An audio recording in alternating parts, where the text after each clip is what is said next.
Para hadirin rahimakumullah, Bapak-bapak dan Ibu-ibu serta teman-teman yang saya banggakan, saya sayangi dan hormati. Alhamdulillah pada subuh kali ini kita dapat bertemu kembali dalam acara tadabbur Al-Qur'an, yaitu tadabbur juz 30, tepatnya surah Al-Buruj bagian kedua. Pada pertemuan sebelumnya kita telah membahas ayat pertama sampai ayat 9. Insyaallah pada kesempatan kali ini kita akan membahas atau mentadaburi Al-Qur'an surah Al-Buruj dari ayat 10 sampai ayat 22. Sebelum itu saya kebacakan terlebih dahulu surahnya. A'udzu billahi minasy syaithanir rajim. Bismillahirrahmanirrahim. Innal ladzina fatanul mu'minina wal mu'minati thumma lam yatubu falahum 'adzabu jahannam wa lahum 'adzabul hariq. Innal ladzina amanu wa 'amilus solihati lahum jannatun tajri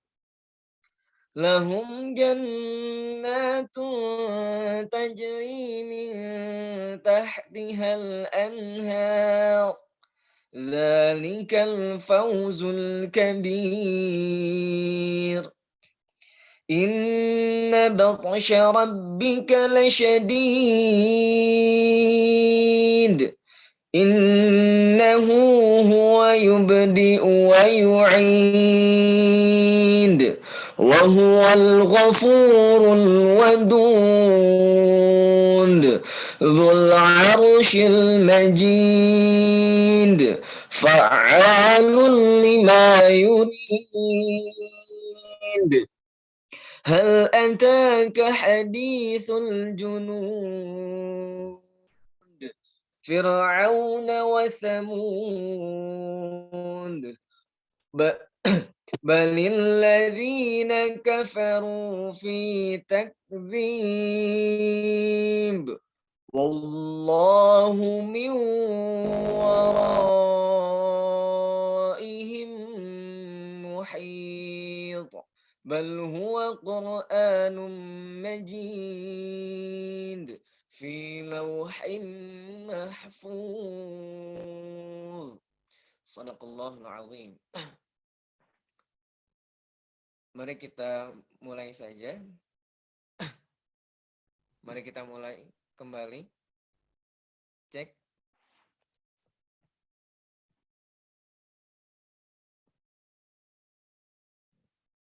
Mari kita mulai dari, maaf ibu-ibu, apakah suara saya terdengar?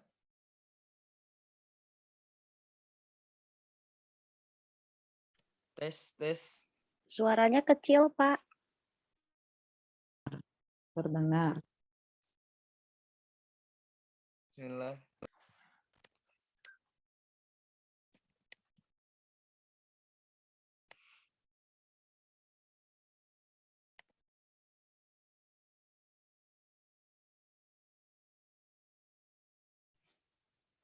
Maaf, itu suaranya tidak ada. Apa sekarang sudah ada, Bu? Ada, sekarang ada.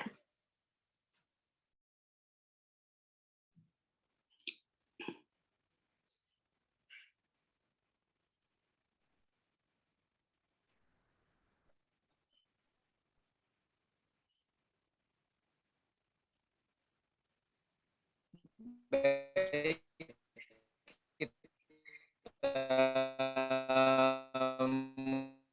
Halo?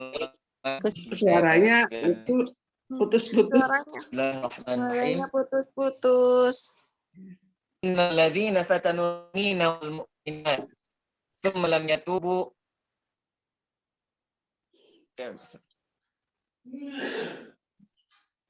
Sebentar, Pak.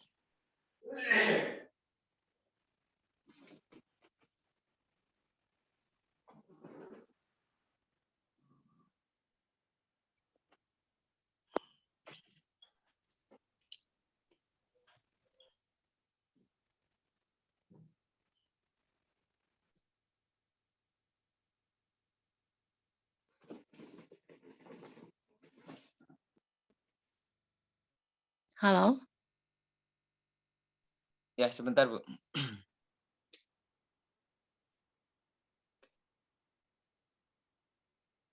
Recording in progress.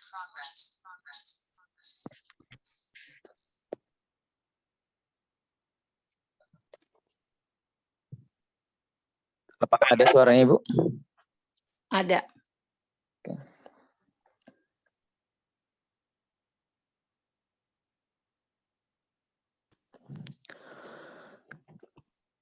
Oke, kita mulai dari ayat yang ke-9-nya.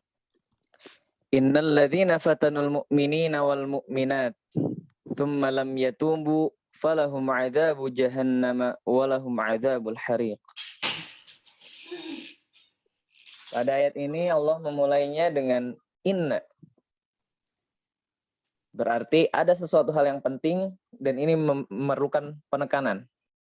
Sehingga Allah memulainya dengan inna. Innal ladzina fatanu. Kita mungkin sudah mengenal kata fitnah ya, Bapak dan Ibu. Ternyata kata fitnah itu masih sama dengan apa? Masih sama atau tersusun dari 3 huruf yang sama dengan kata yang ini. Fatanu asal katanya adalah memasukkan emas. Ini adalah terminologi khusus bagi proses pelelehan emas. Yang mana emas itu dipanaskan dalam suhu 1000 derajat Celcius. Kenapa digunakannya kata fatanu di sini?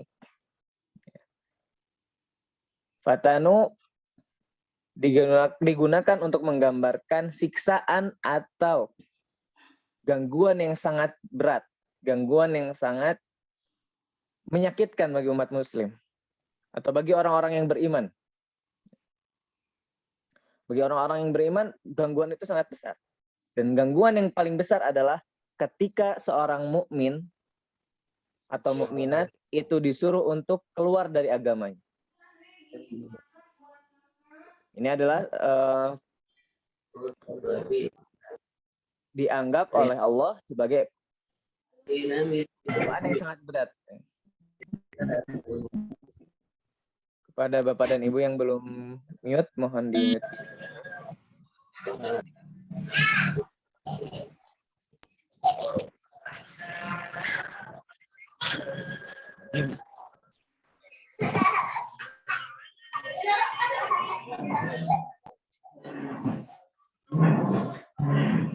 Oke. Kita lanjutkan.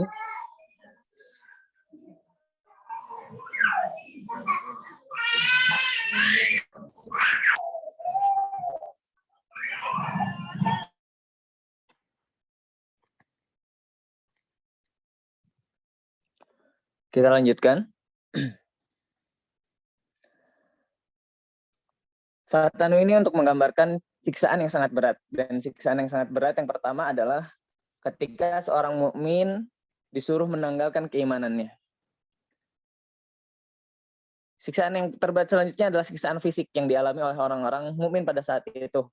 Seperti yang kita bahas pada pertemuan sebelumnya, bahwa mereka ketika tidak mau kembali ke agama nenek moyangnya atau ke agama Yahudi, mereka akan dilempar ke dalam api.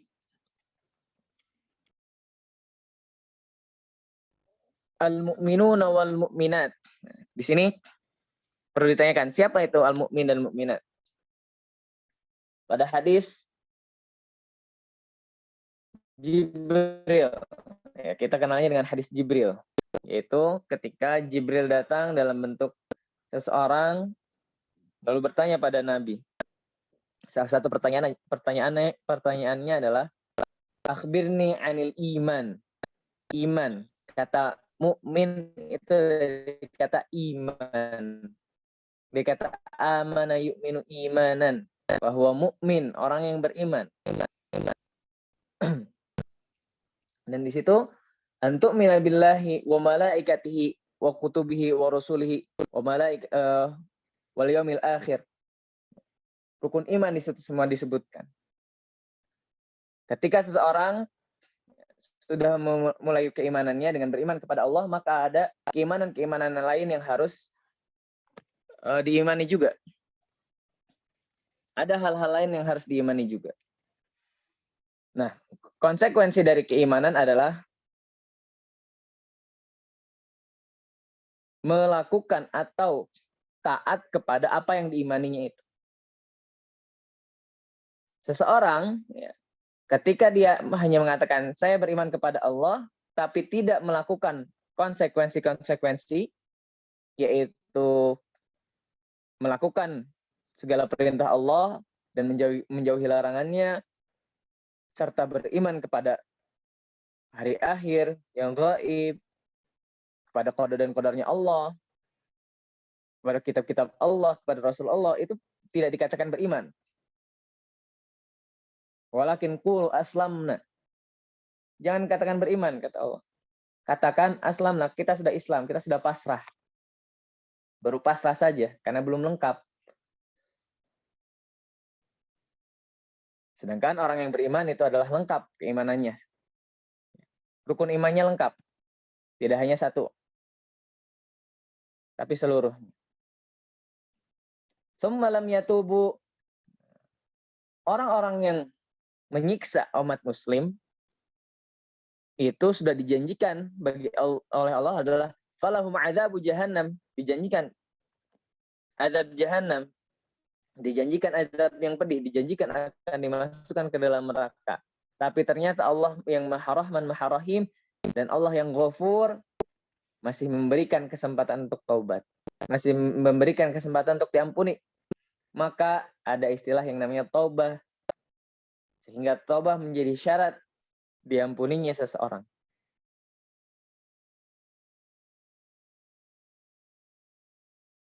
Maka Bapak dan Ibu, kita perhatikan, orang yang mengganggu umat Islam saja, orang yang mengganggu umat muslim, umat yang beriman saja kepada Allah, itu masih diberikan kesempatan beriman. Lalu bagaimana dengan kita yang beriman kepada Allah lalu melakukan dosa? Maka kesempatan bertobatnya masih sangat banyak. Kesempatan untuk mendapatkan ampunan dan maghfirah Allah, rahmat dan maghfirah Allah itu sangat luas. Maka la taqnatu min rauhillah. Jangan putus asa terhadap rahmat Allah. Ketika kita telah melakukan dosa, maka segera kembali. Sampai akhirnya kita termasuk kepada irji' ila rabbika radiyatan mardiyah fadkhuli fi ibadi wadkhuli jannati. Kita harus selalu bertaubat setiap hari karena kita tidak tahu pandangan mata kita yang mana yang tidak diridhoi Allah. Ucapan kita yang mana yang tidak diridhoi Allah. Langkah kita yang mana yang tidak diridhoi Allah. Oleh karena itu senantiasa kita harus selalu bertobat setiap hari, 3 kali. Falahum adzabu jahannam fa. Ini menunjukkan sebab akibat. Apabila melakukan sesuatu, maka akan mendapatkan sesuatu. Nah, fa ini kegunaan. Berarti ketika ada kata fa, kita harus cari nih kenapa sebabnya. Oh, ternyata fatanul mu'minin. Kalau orang melakukan keburukan kepada umat beriman, orang-orang yang beriman, dan mereka belum bertobat, maka sudah dipastikan oleh Allah azabu jahannam walahum azabul hariq. Azab jahannam, azab di neraka jahannam, walahum azabul hariq. Dari walahum azabul hariq ada 2 pendapat. Pendapat yang pertama, walahum azabul harik adalah penguat. Karena di akhirat nanti mereka akan dibakar. Dan pendapat yang kedua adalah azab secara langsung di dunia. Secara khusus ini ditujukan kepada orang-orang ashabul ukhdud. Pada sebuah riwayat dikatakan bahwa mereka ketika melempar orang-orang yang beriman itu ke dalam api, ada masanya ketika mereka melemparkan umat beriman itu, apinya menyala ke atas dan membakar mereka juga. Ini sebuah riwayat. Adapun apabila ini diartikan secara umum kepada orang-orang yang melakukan keburukan, orang-orang yang mengganggu orang-orang yang beriman, maka Allah janjikan dua azab, yaitu azab di dunia dan di akhirat. Azab yang langsung. Dan ingat Bapak dan Ibu, bahwa bentuk azab itu salah satunya adalah istidraj. Istidraj itu ketika kita melakukan kesalahan, ketika kita melakukan dosa, tapi kita baik-baik saja. Ketika kita melakukan dosa, tapi rezeki kita lancar-lancar saja. Ketika kita melakukan dosa, tapi bisnisnya kok lancar terus. Ketika ngajar kok anak-anak yang kita ajar langsung paham semua. Nah, itu bentuk salah satu bentuk istidraj. Dan ini yang berbahaya. Ketika seseorang setelah terkena istidraj, maka kemungkinan besar dia akan semakin terjerumus ke dalam kesesatan-kesesatan.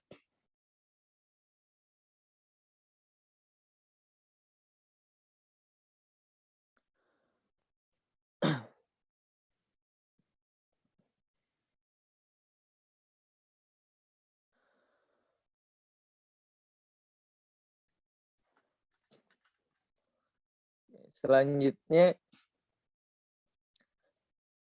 innal ladzina amanu wa 'amilus shalihati lahum jannatun tajri min tahtihal anhar. Dzalikal fawzul kabir.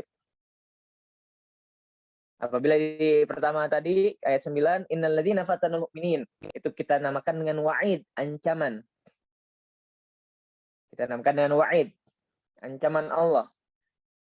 Allah mengimbanginya di sini dengan al-wa'du, janji Allah. Apabila istilahnya al-wa'du, maka yang ada adalah janji kebaikan-kebaikan. Janji yang ngabibita kalau bahasa Sundanya. Janji yang membuat orang mendengarnya itu terkesima dan ingin mendapatkannya. Al-wa'du wal-wa'idu. Al-wa'du yang baik, al-wa'id yang buruk. Nah, yang pertama ayat 9 tadi itu adalah al-wa'id. Yang 9 tadi adalah al-wa'id. Kembali di sini dimulai dengan inna.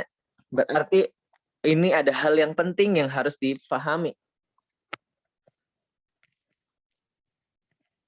Dan harus diperhatikan dengan baik-baik, dengan sebaik-baiknya. Alladzina amanu, orang-orang yang beriman. Wa 'amilus shalihati. Iman dan amal soleh menjadi dua hal yang tidak dapat terpisahkan. Keduanya harus ada. Apabila orang mengatakan dirinya beriman tapi tidak beramal soleh, maka dipertanyakan. Dan orang yang mengatakan bahwa dirinya beriman tapi tidak beramal soleh, maka kemungkinan besar dia akan transit dulu. Kan memang ada ya, ada hadis yang mengatakan bahwa man qala la ilaha illallah falahul jannah.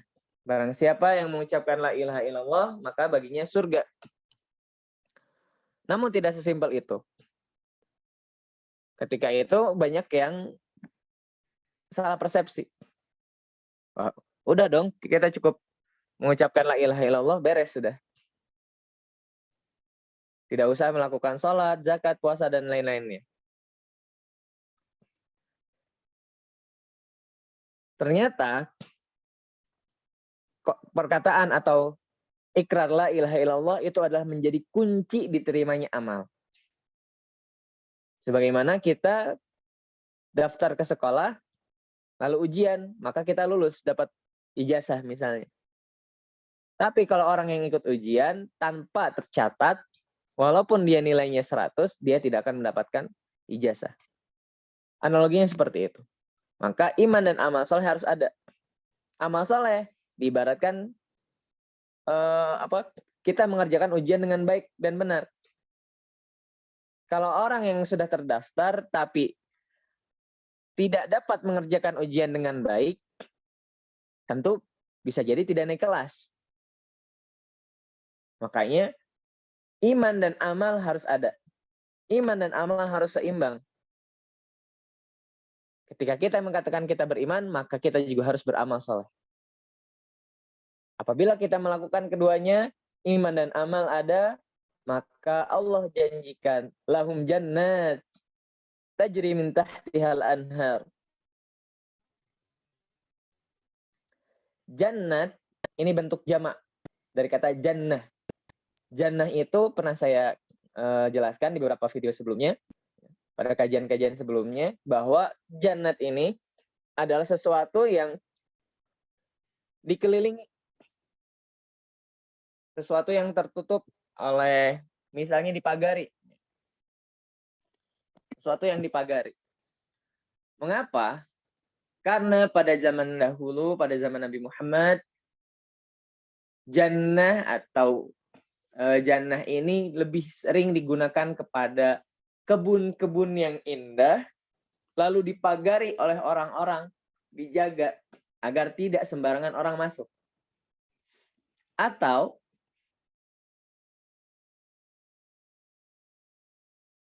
kebun yang dipagari oleh pohon-pohon. Jadi sekelilingnya itu ditanami pohon-pohon. Dan hal tersebut bagi orang-orang zaman dahulu, yaitu orang-orang kaum Quraisy, adalah sesuatu hal yang sangat indah. Puncak kenikmatan. Makanya kata jannah diambil untuk menamai surga. Nama surga secara umum, secara besar. Nanti surga ada surga Firdaus dan lain sebagainya. Tajri min tahtihal anhar. Di bawahnya mengalir sungai-sungai. Bayangkan di orang yang berada di padang pasir, lalu melihat sungai.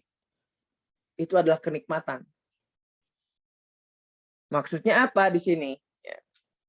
Di sini adalah gambaran Allah bahwa di surga adalah puncak kenikmatan. Di dalamnya di ayat lain diterangkan bahwa ada sungai-sungai yang airnya itu adalah air susu, madu, dan sebagainya macamnya. Maka barang siapa yang menginginkan puncak kenikmatan, hendaknya dia beriman dan beramal soleh. Kalau tidak beriman dan beramal soleh, jangan mengharapkan puncak kenikmatan. Al-wa'du wal-wa'id tadi ya. Al-wa'id di awal tadi, ancaman Allah, dan al-wa'du sekarang, yaitu ditujukan kepada orang-orang yang beriman. Dzalikal fawzul kabir. Dzalika ini untuk laki-laki ya, untuk muzakkar. Bentuk muzakkar, bentuk laki-laki. Lalu jika kita lihat sebelumnya ini kan jannat. Jannat ini bentuk perempuan atau muannas. Kenapa Allah menggunakan dzalika? Ternyata karena dzalikanya ini bukan kembali kepada jannah, tapi kembali kepada al-wa'du, janji Allah atau kabar dari Allah. Fauzul kabir, kemenangan yang besar. Maksudnya apa? Maksudnya kemenangan yang lain atau kenikmatan yang lain tidak lebih besar dari yang namanya surga. Mau di dunianya jadi miliarder, ataupun apapun itu. Jadi raja yang kalau berkata A pasti diikuti. Mau minta apapun diberi. Itu tidak ada apa-apanya dengan apa yang dia akan didapatkan oleh orang yang beriman dan beramal soleh di surga nanti. Makanya di sini disebut al-fawz al-kabir. Tidak ada tandingannya. Kenikmatan ini tidak ada tandingannya.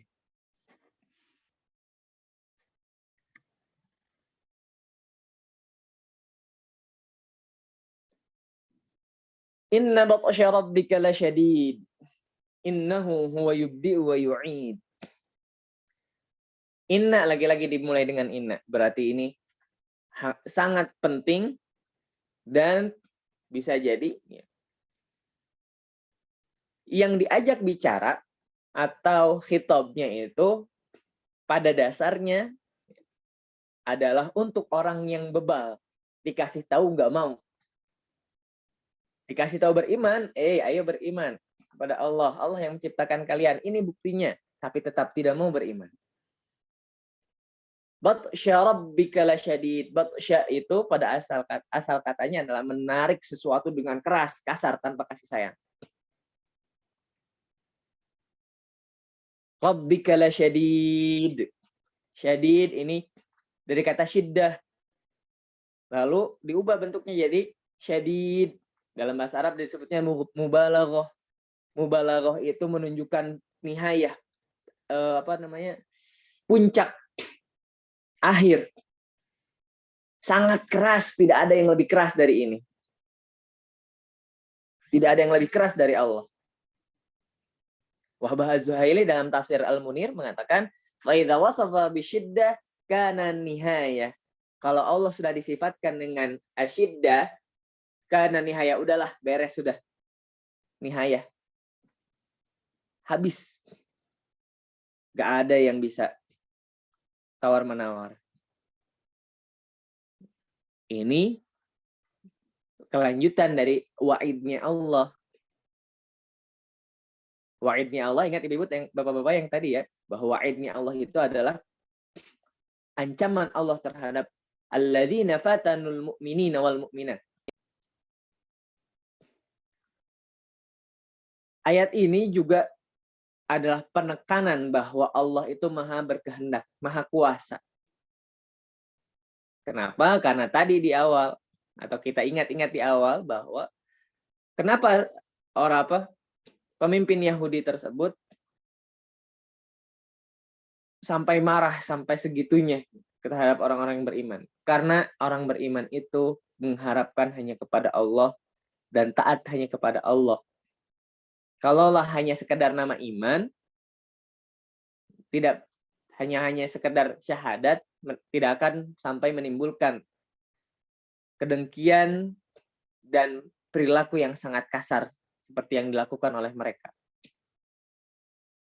Tapi karena orang-orang beriman percayai bahwa Allah itu yang maha berkehendak, Allah itu yang maha segalanya, sehingga hanya taat kepada Allah, maka mereka melakukan hal demikian. Innahu huwa yubdi'u wa yu'id. Lagi-lagi ada inna di sini. Penekanan. Hu-nya kembali kepada Allah. Lalu ada huwa lagi. Penekanan bahwa cuman dia, cuman Allah. Hanya Allah lah. Yubdi'u. Yubdi'u dari kata bada'a, memulai. Di sini ada dua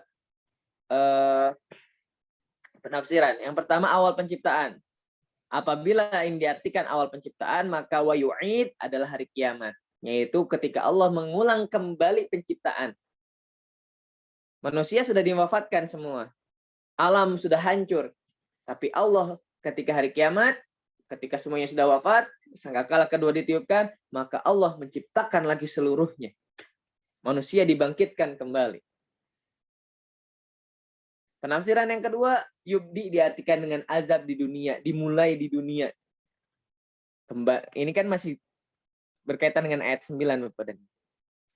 Allah memulai siksaan orang-orang yang zalim, orang-orang yang berbuat kasar, orang-orang yang mengganggu umat Islam itu dari di dunia sudah diazab. Dari di dunia saya sudah diazab. Wa yu'id.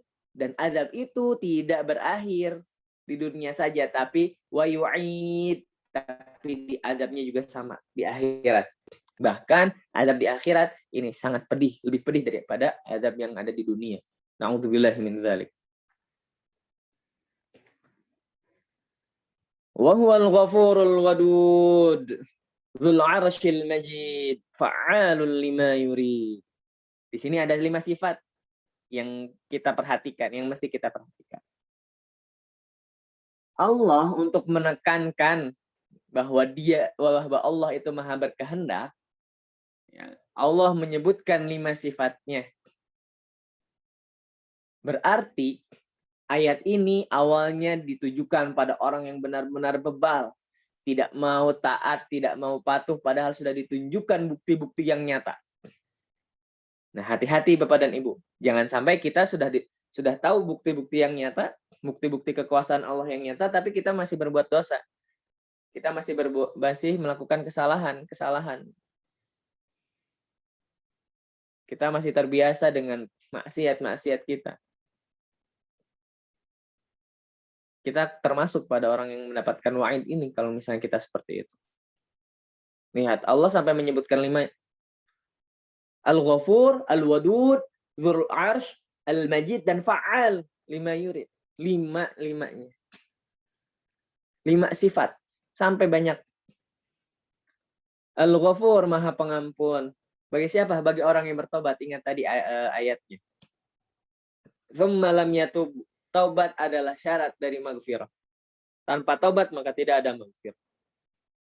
Al-Wadud, Maha Pengasih. Mahabbah di sini.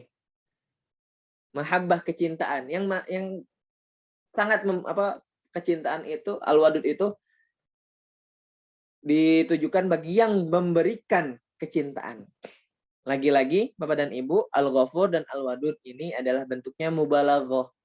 Berarti puncak ampunan dan puncak mahabbah.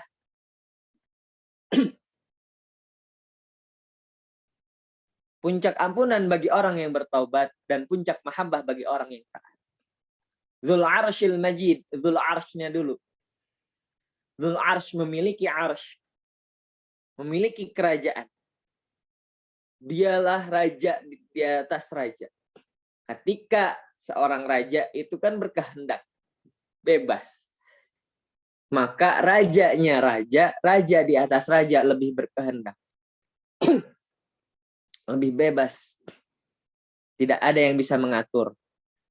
Al-Majid. Sifat dan zatnya Al-Majid. Mulia. Fa'alun lima yurid. Fa'al. Lagi-lagi ini sigoh mubalaghah. Al-Majid juga sigoh mubalaghah. Fa'al itu sahibul qudrah mutlaqah. Dalam buku-buku tafsir dikatakan sahibul qudrah mutlaqah. Pemilik kehendak yang mutlak.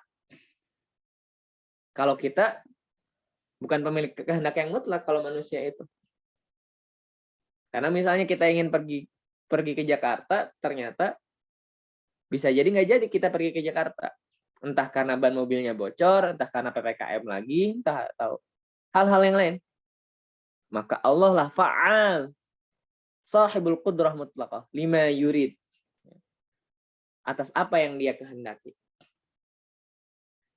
Bebas. Allah mau berbuat apapun bebas. Tapi ingat Allah itu Ghafur, Al-Wadud. Al-Ghafur, Al-Wadud. Allah itu maha pengampun dan maha memberikan mahabbah, kecintaan.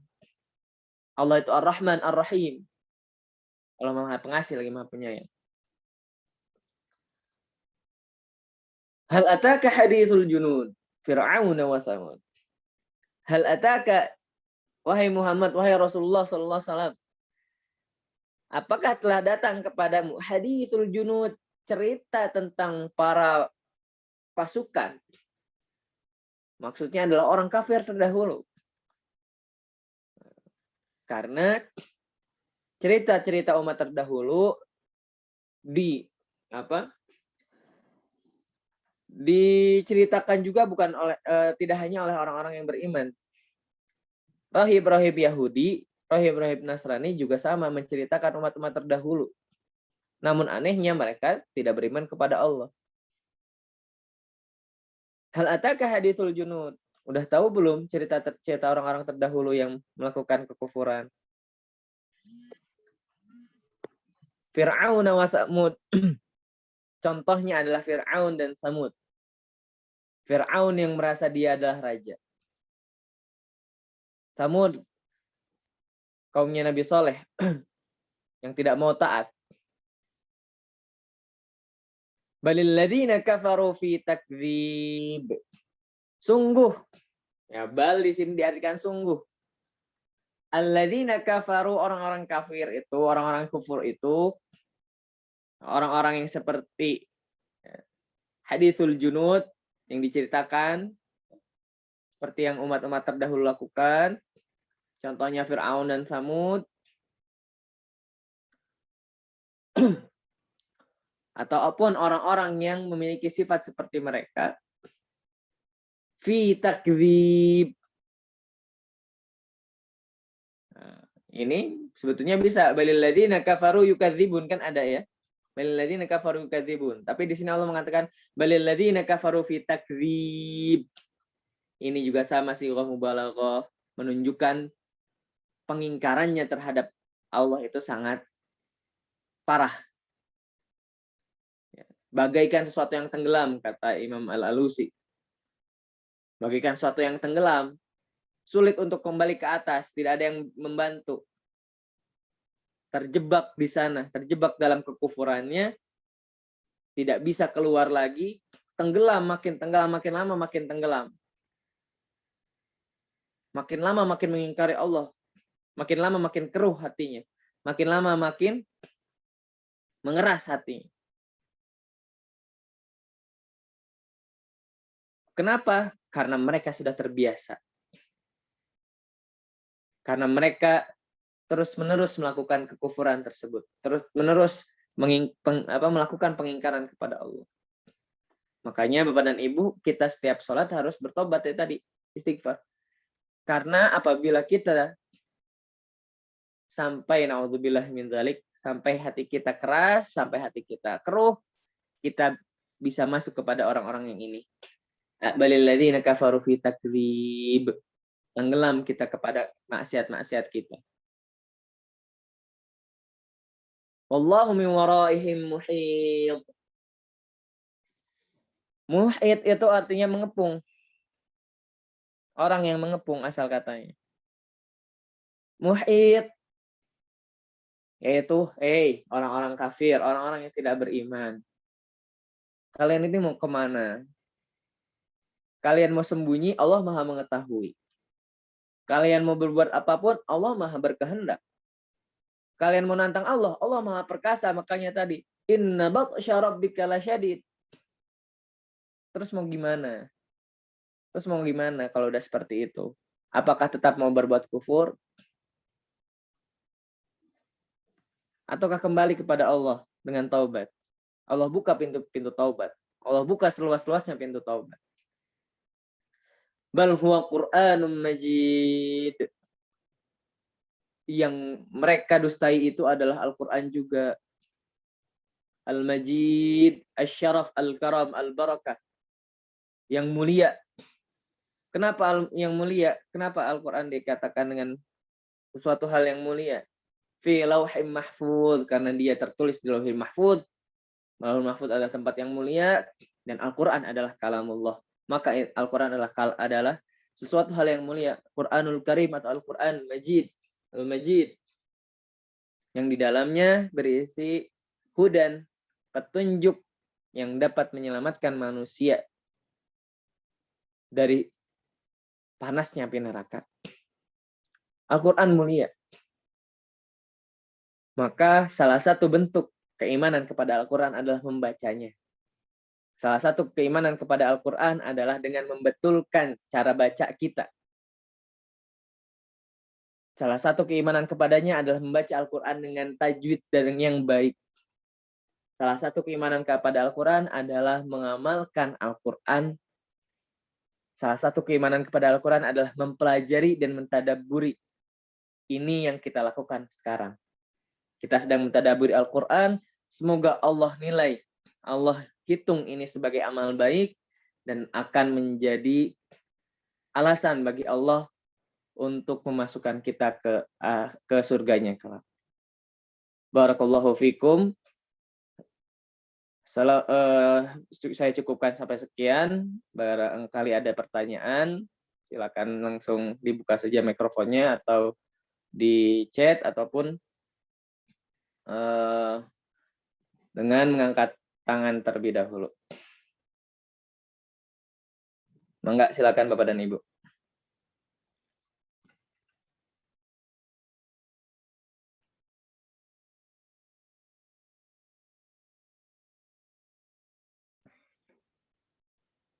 Apabila ada yang ditanyakan terlebih dahulu, mangga.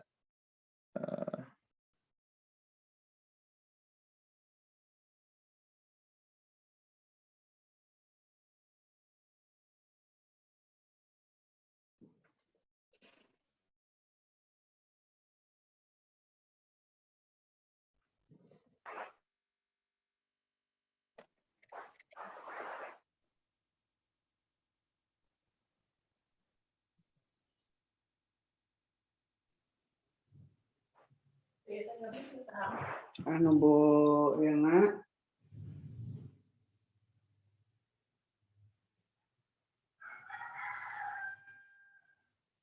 Enggak, Bapak dan Ibu barangkali ada yang ditanyakan terlebih dahulu sebelum kita tutup.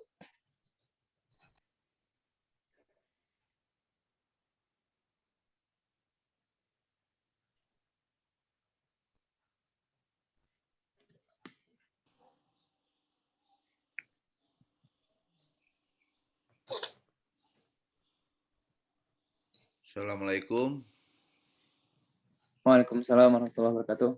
Mangga Bapak. Kabar. Sehat Pak, alhamdulillah. Bapak kumaha damang Pak? Sehat Pak. Alhamdulillah, itu Mizan lagi positif, kena positif baru kemarin. Oh, innalillahi. Sejak kapan Pak? Baru kemarin sama istrinya berdua.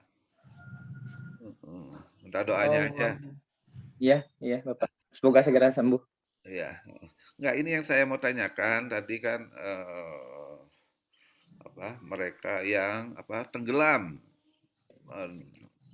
Sudah tadi kalimatnya apa ya tadi ya? Tenggelam dalam inilah ya, dalam Kufuran ya Pak. kuburan, iya betul kayak gitu. Nah, kalau menghadapi seperti itu, ya, bagaimana kita bisa membantu ataupun menolong kayak gituan kan? Ya, karena mereka sudah merasa nyaman dengan kondisi-kondisi yang ada seperti itu. Itu aja mungkin yang saya tanyakan, ya. Nah, sulit sekali gitu kan kita menghadapi seperti itu. Ya, makasih. Assalamualaikum.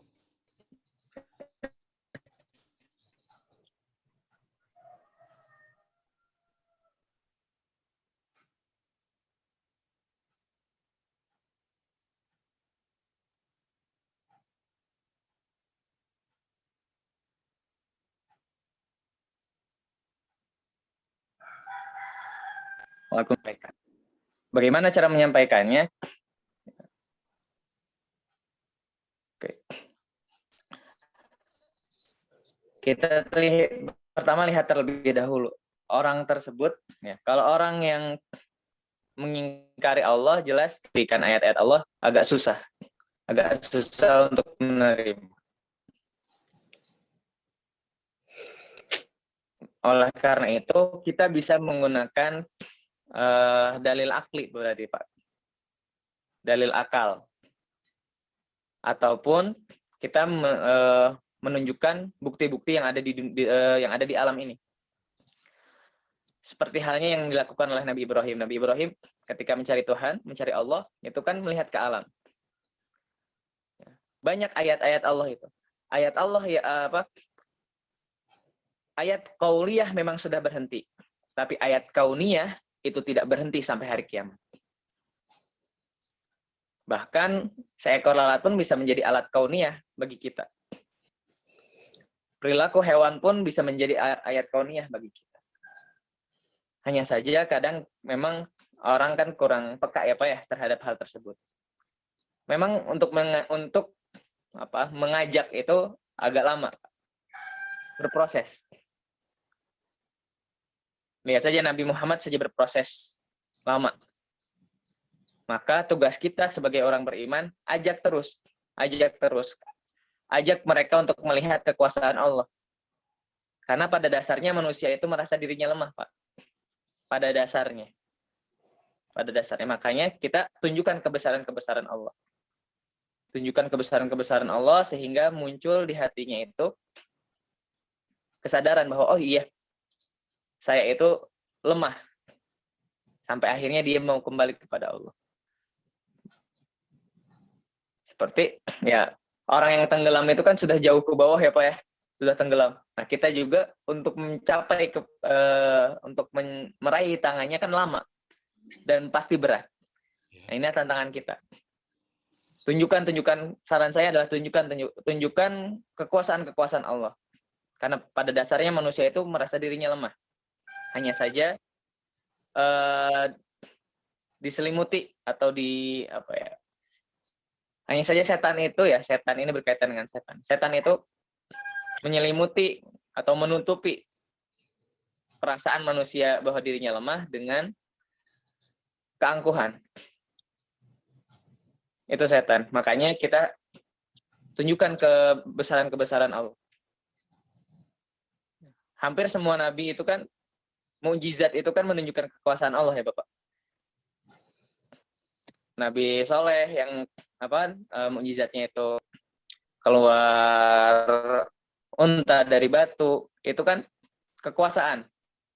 Mukjiz itu kan melemahkan ya. Mukjiz itu kan melemahkan artinya. Al-Quran diturunkan sebagai mukjizat Nabi Muhammad karena pada zaman tersebut orang-orang Quraisy, kafir Quraisy itu bukan orang yang jahil sebetulnya dalam segi keilmuan.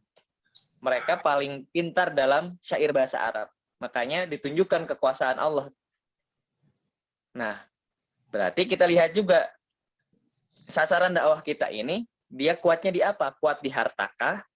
Kuat di manakah? Kalau misalnya kuat di harta, kita kita perlihatkan kekuasaan Allah yang berkaitan dengan harta. Misalnya dia sakit, kita kasih tahu, kita coba ajak bicara. Bapak lihat, Bapak ketika Bapak sakit, apakah harta Bapak bisa menyembuhkan Bapak? Misalnya. Itu kekuasaan Allah. Bahwa ketika harta yang dia banggakan itu, harta yang dia agung-agungkan itu tidak dapat membantu dia. Ini berkaca terhadap setiap mukjizat yang diberikan kepada Nabi kan berbeda-beda sesuai dengan apa yang menonjol dari masyarakatnya. Apa yang menonjol dari sasaran dakwah. Nabi Isa kaumnya terkenal dengan kedokterannya. Makanya ditunjukkan mukjizatnya itu yang berkaitan dengan kedokteran. Menghidupkan orang mati, menyembuhkan mata yang tidak bisa melihat. Kan burung dipotong-potong, disebar, akhirnya jadi hidup kembali lagi. Itu kan berkaitan dengan kedokteran. Lalu Nabi Musa kaumnya itu hebat dengan sihirnya.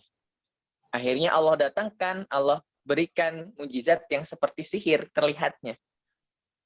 Tongkat Nabi Musa bisa berubah jadi ular, tapi ularnya ular beneran, beda dengan mereka yang sihir. Kalau sihir hanya tipuan mata saja. Nah, lalu nabi-nabi yang lain pun demikian. Mukjizatnya itu sesuai dengan apa yang menonjol dari sasaran dakwahnya. Begitupun kita ketika berdakwah, kita harus lihat sasaran dakwah kita menonjolnya dia apanya nih. Keilmuankah? Misalnya doktor, profesor. Berarti kita kasih tunjuk, kasih lihat kekuasaan Allah yang berkaitan dengan keilmuan. Kalau harta, perlihatkan kekuasaan Allah yang berkaitan dengan harta ataupun yang lainnya. Kita sebelum dakwah itu harus lihat dulu. Apabila ya kalau misalnya cuma ceramah seperti ini umum, tapi kalau misalnya kita sudah punya tujuan dakwah yang spesial gitu ya, khusus dia, maka kita lihat dulu, kita analisis dulu. Nah, karena ada di ilmu dakwah itu ya menganalisis terlebih dahulu, lalu ada apa nanti ada namanya adabul hiwar, bagaimana kita berbicaranya, itu banyak, itu ada bahkan sampai ada mata kuliahnya sendiri, Pak. Satu materinya itu juga bukunya tebal gitu. Karena memang dakwah itu bukan hal yang memang dakwah itu semua orang harus dakwah sesuai dengan kemampuannya. Tapi apabila kita ingin dakwah dengan maksimal, maka ada ilmunya. Itu tadi harus dianalisis dulu apa terus sasaran dakwah kita ini kuatnya di bagian apanya, analisis dulu segala macam dianalisis sampai akhirnya kita siap maju baru menghadapi sasaran dakwahnya. Jadi itu tadi Pak yang saya sarankan, Bapak analisis dulu sasaran dakwah Bapak kuatnya di apanya, dia menonjol di bidang apa, lalu tunjukkan kekuasaan Allah yang sesuai dengan apa yang menonjol dari diri dia. Sehingga sampai akhirnya hadir pada dirinya itu rasa lemah. Oh ya, saya ini lemah, saya ini bukan siapa-siapa. Ketika sudah ada perasaan lemah seperti apa, saya ini bukan siapa-siapa, insya Allah akan lebih mudah untuk mengajak dia kembali kepada kita. Mengajak dia untuk sholat, mengajak dia untuk zakat, dan lain sebagainya. Kalau misalnya sudah ada rasa, saya ini bukan siapa-siapa. Insya Allah akan mudah untuk diajak taat yang lebih tinggi. Gitu, Pak. Mungkin itu yang dapat saya sampaikan. Wallahu a'lam bishawab. Semoga menjawab pertanyaan Bapak. Ya, makasih. Kalaupun belum. Ya. Ya, ternyata ya udah lebih modern ya sekarang ya, yang namanya dakwah itu ya harus ada analisis segala kayak gitu ya. Iya Pak. Nah, Harus dianalisis dulu Pak. Ya, Sama-sama. Assalamualaikum. Waalaikumsalam warahmatullahi.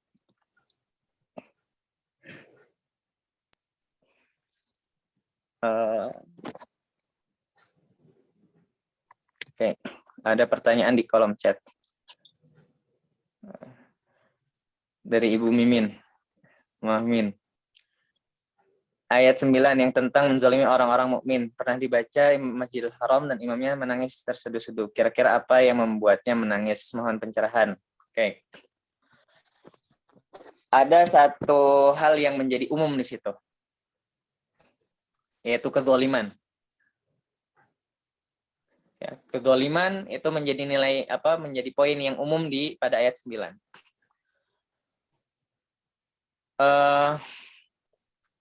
Ada suatu hadis yang mengatakan pada saat itu Rasulullah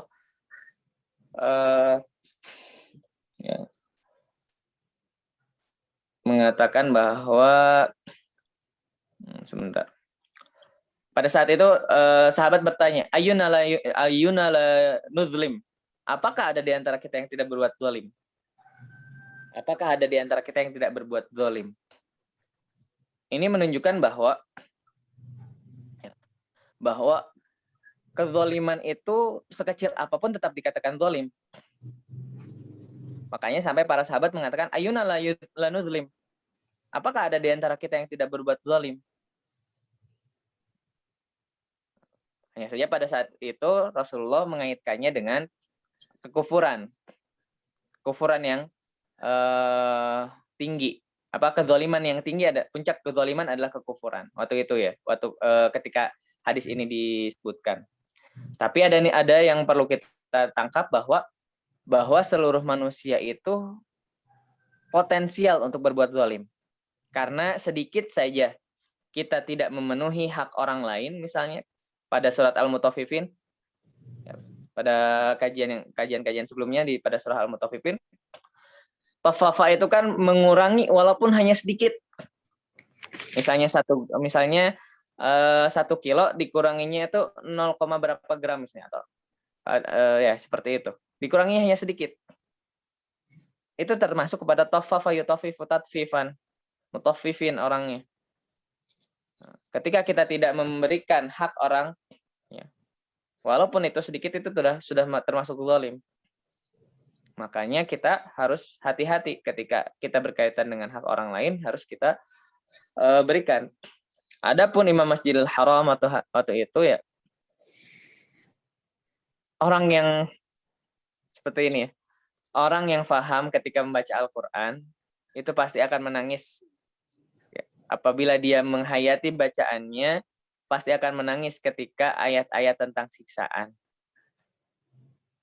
Ayat-ayat tentang ancaman Allah. Itu pasti akan menangis. Kenapa? Karena akan takut bahwa hal tersebut menimpanya. Apalagi ini masalah zalim. Zalim itu kan sekecil apapun sekecil apapun keburukan yang kita lakukan itu bisa dimasukkan kepada zalim. Zalim kepada diri sendiri pun zalim. Kita tidak memberikan hak-hak tubuh kita juga zalim itu. Makanya para sahabat ayuna la nuzlim. Siapa yang enggak zalim di antara kita ya Rasulullah? Karena hampir seluruh manusia itu berbuat zalim. Entah itu kepada dirinya sendiri ataupun kepada orang lain. Kita tidak tahu siapa yang zalim dan kita tidak tahu. Bahkan kita tidak sadar bahwa kita telah melakukan kezaliman. Zalim pada diri sendiri itu yang paling sering saya rasa. Ketika kita tidak memberikan hak-hak tubuh kita, itu sudah zalim terhadap diri sendiri. Ketika kita tidak melakukan sholat, sebetulnya kita zalim terhadap diri kita sendiri. Berarti kita menjerumuskan diri kita kepada api neraka. Ketika kita tidak taat, atau ketika kita berbuat maksiat, kita zalim kepada diri kita sendiri. Makanya jangan merasa ini kan maksiatnya buat saya sendiri. Saya nggak merugikan orang lain. Oh, tidak seperti itu.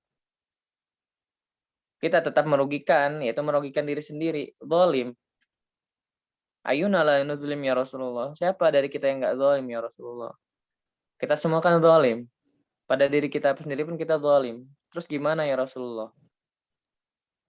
Nah itu Bapak dan Ibu. Makanya ayat ini ya kalau kita dalami ya, sangat luas ya. Khususnya memang untuk yang mengganggu orang-orang Islam. Orang-orang yang beriman. Tapi umumnya adalah kezaliman. Kezaliman itu memang sangat berbahaya. Bahkan ada hadis yang mengatakan az-zulmu zulumatun yaumal qiyamah. Orang-orang yang zalim, yang berbuat zalim akan dizalimi kembali di akhirat nanti. Kita menzalimi diri kita di akhirat, kita menzalimi diri kita sekarang, maka di akhirat pun kita akan dizalimi, kita akan mendapatkan ganjarannya. Seperti itu mungkin yang dapat saya sampaikan. Wallahu a'lam bishawab.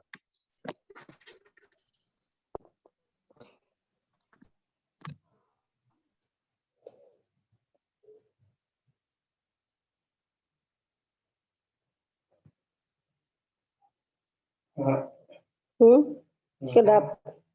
Misalnya teh. Apabila ada pertanyaan, mangga silakan.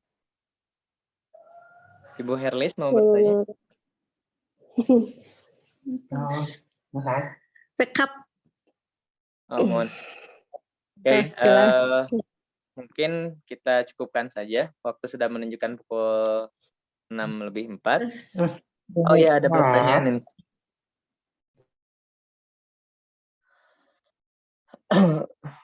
Assalamualaikum warahmatullahi wabarakatuh. Ustaz menjelaskan bahwa kita tidak boleh menzalimi tubuh kita.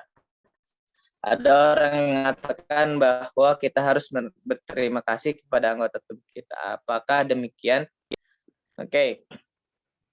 Cara berterima kasih kepada tubuh kita kan ya dengan memberikan hak-haknya. Waktunya tidur ya tidur. Waktunya makan ya makan. Makan jangan kebanyakan. Karena ternyata makan kebanyakan kan bisa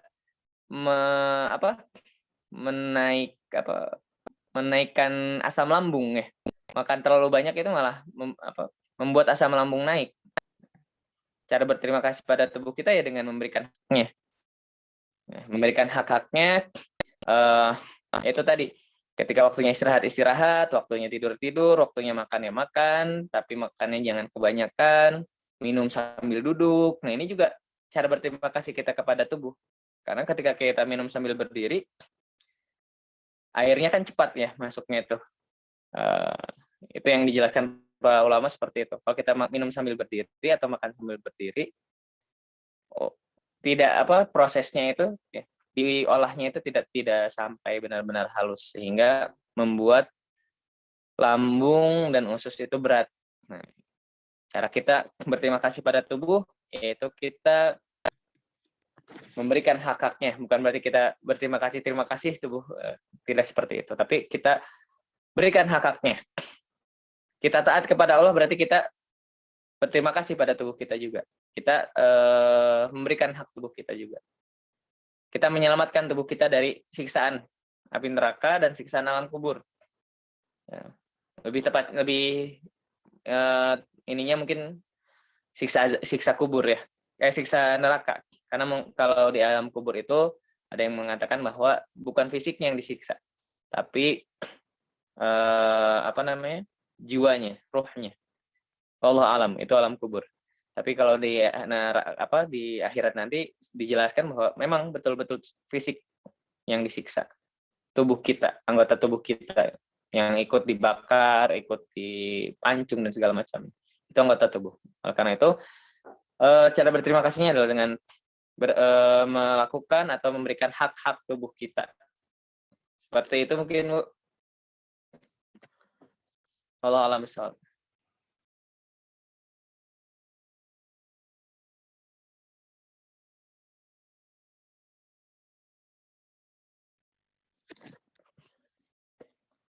Mungkin kita cukupkan saja pertemuan kita kali ini. Semoga apa yang kita tadabburi ini dapat kita resapi dan akhirnya menimbulkan perubahan sikap, perubahan mental kita juga keimanan kita juga bertambah sehingga terus bertambah keimanan, ketakwaan kita kepada Allah terus bertambah dan amal-amal saleh kita pun terus bertambah. Amin ya Allah ya rabbal alamin. Mari kita tutup pertemuan ini dengan membaca alhamdulillahirabbil alamin, doa kafaratul majlis.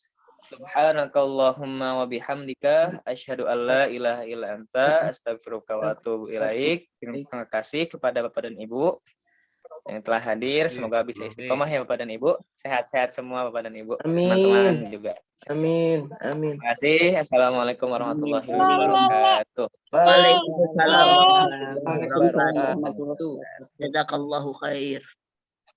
Makasih ya Ustadz. Waalaikumsalam Ibu. Sama-sama. Izin pamit ya, Mas Rumi ya. Pamit ya, izin pamit.